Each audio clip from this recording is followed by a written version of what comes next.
everyone, it's me, the Otaku Fango, here to review episode 8 of Ousama Game, or King's Game, the animation. It just gets worse and worse as time goes on. Like, that was messed up. Like, come on.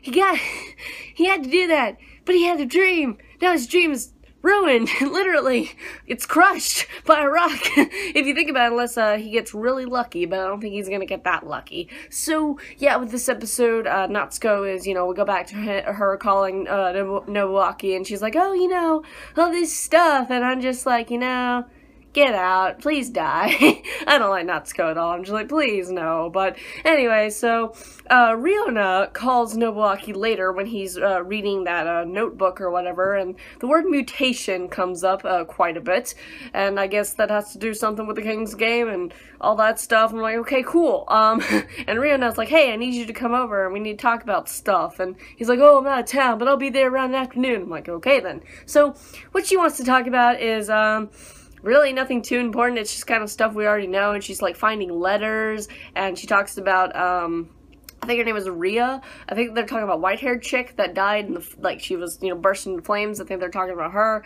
But where this episode gets really interesting is when Natsuko shows up and like, hey, we have to do the next King's Game, so come on, let's go, both of you, go, we're in the park, let's go. So, when they go, the next King's Game order is basically, they have to break, if you break fingers on your right hand, you get points, and if you break fingers on your left hand, then you get negative points.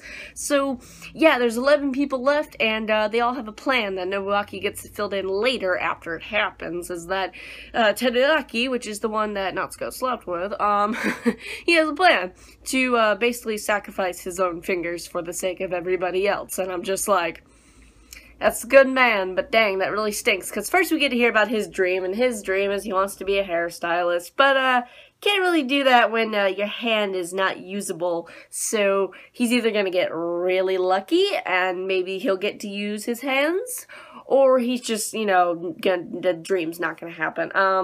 So yeah, it kind of stinks, because when he started cutting Nobuaki's hair, started explaining his dream and everything, I'm like, oh, he's gonna take one for the team, and he's gonna break his own fingers.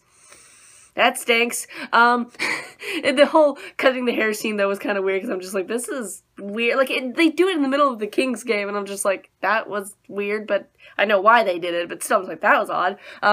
It's like, let's pause from the King's Game, and let me cut this guy's hair for a minute. But anyway, so, yeah, he starts to, break his fingers and everything. It's just not fun, and he's doing it to get back at Natsuko, because she has his phone, and also Nobuaki's phone. He's doing that to get the phones back and everything, and I'm just like, man, you didn't have to go this far, but we have a problem, though, is because Natsuko has a friend in the group named Aimi, I believe, and she, who knows if Natsuko and her have a plan or not, and I hope not, but knowing Natsuko, they probably have a plan. I don't know what the plan would be, but I don't know if this is going to be the final game of the King's Game, because there's only 11 people left, so it's just like, well, yeah, they could all die, or at least half of them, and then we'd be left with, like, what, 5, 6, however many, I don't know. I'm pretty sure Nobuaki's gonna survive this one again, because, he survived the last one. Or maybe Natsuko will win, which I don't want that to happen, not at all. Also, he did mention to her, like Honda Chiemi, his girlfriend and everything,